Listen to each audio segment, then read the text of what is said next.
Olá, meus queridos alunos. Nesta apresentação vamos dar início ao estudo do tema Fluxos de energia através dos ecossistemas. Os conteúdos desta apresentação podes acompanhá-los entre as páginas 112 e 118 do teu manual. Em primeiro lugar, vamos debruçar-nos sobre o que é uma cadeia alimentar. Nos ecossistemas, nas relações alimentares entre os seres vivos, ocorrem transferências de matéria e de energia. Uma sequência de seres vivos em que cada um se alimenta do organismo que o precede e serve de alimento ao que se segue, constitui uma cadeia alimentar, também designada de cadeia trófica. Então, qual é o conceito de cadeia alimentar? É uma sequência de organismos que se alimentam e servem de alimento uns aos outros, nos ecossistemas, ou seja, na natureza. No esquema seguinte, vamos analisar como é que se processa esta transferência de matéria e de energia. A fonte principal de energia de todos os ecossistemas, à exceção de alguns ecossistemas aquáticos muito particulares, é o Sol. O Sol é a principal fonte de energia, então, dos ecossistemas. A energia luminosa fornecida pelo Sol é captada pelas plantas que a transformam em energia química, através do processo da fotossíntese, com produção do seu próprio alimento. Os animais, como o gafanhoto, alimentam-se da matéria orgânica produzida pela planta, ou seja, há a transferência de energia da planta para o gafanhoto. O sapo alimenta-se da matéria orgânica que o gafanhoto contém no seu organismo, que por sua vez tinha sido obtida a partir das plantas. E assim sucessivamente, segue-se depois a transferência desta energia química que estava nos compostos que compunham o corpo, o organismo do sapo para a cobra e finalmente para a ave de rapina. Vamos agora conhecer o conceito de nível trófico. Numa cadeia alimentar, cada ser vivo ocupa uma determinada posição, chamada de nível trófico, de acordo com a principal fonte de alimento. Ou seja, numa cadeia alimentar nós começamos sempre por um organismo autotrófico. Autotrófico é o organismo capaz de produzir o seu próprio alimento. Neste caso, temos uma planta no ecossistema terrestre. A planta ocupa o primeiro nível trófico. Segue-se o animal que se alimenta da planta, ocupa o segundo nível trófico. De seguida, o organismo que se alimenta do gafanhoto, a rã, vai passar a ser o terceiro nível trófico e por aí adiante. Assim se designa os níveis tróficos numa cadeia alimentar. Mas nas cadeias alimentares há outras designações que temos que ter em conta. Só uma nota. A planta é o organismo autotrófico, organismo capaz de produzir o seu próprio alimento. Todos os outros designam-se de heterotróficos.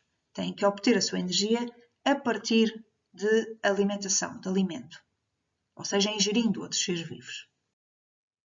Vamos agora ver as diferentes categorias numa cadeia alimentar. Temos os produtores, os consumidores e os decompositores. Vamos agora passar a analisar cada um deles em particular. Os produtores são capazes de produzir o seu próprio alimento, são também designados de autotróficos e ocupam o primeiro nível trófico nas cadeias alimentares. As plantas e algas são exemplos de produtores. Os consumidores quem são? São os seres vivos que se alimentam de outros seres vivos. São também designados de heterotróficos. Aqui temos o exemplo da andorinha, a orca e o leão são consumidores.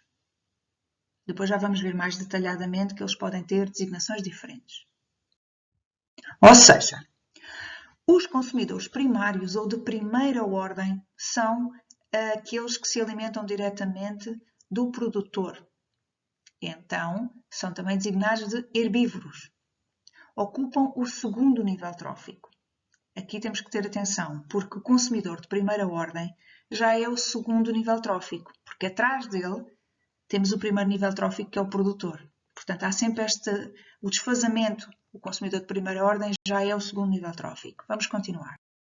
Os consumidores secundários ou de segunda ordem são, então, os predadores ou carnívoros, porque se alimentam dos herbívoros e ocupam o terceiro nível trófico. Então já temos o produtor, o consumidor de primeira ordem e o consumidor de segunda ordem, portanto já estamos a falar do terceiro nível trófico.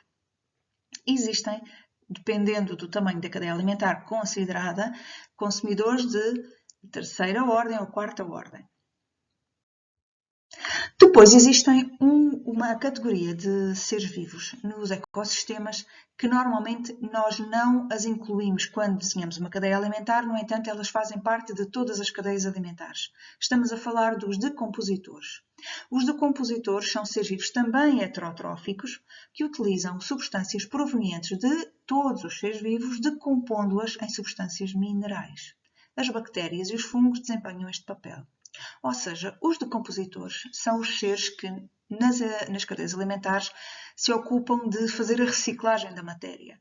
Tudo o que são restos dos seres vivos, os seus dejetos ou até os seus cadáveres que caem sobre o solo são decompostos, ou seja, a sua matéria orgânica é transformada por estes seres vivos em matéria mineral que fica de novo disponível para os produtores usarem na fotossíntese. Ora, em síntese, o que é que nós temos relativamente a conceitos sobre cadeias alimentares? Temos o produtor, que é a planta ou a alga, ocupa o primeiro nível trófico e é o ser autotrófico. Segue-se, portanto, designamos de seguida o consumidor de primeira ordem, que ocupa o segundo nível trófico, seguidamente o consumidor de segunda ordem, que ocupa o terceiro nível trófico, depois o consumidor de terceira ordem, que ocupa o quarto nível trófico, e assim sucessivamente. Todas as cadeias alimentares têm que começar com o produtor e vamos colocando os seres consecutivamente, separados por setas. Estas setas representam a passagem da matéria e da energia de um nível trófico para o nível trófico seguinte. Por fim, temos aqui assinalados os decompositores, que vão decompor, transformar, portanto, esta matéria orgânica que vai circulando no ecossistema em matéria mineral, que depois fica de novo disponível para os produtores. E assim chegamos ao fim desta apresentação. Muito obrigada.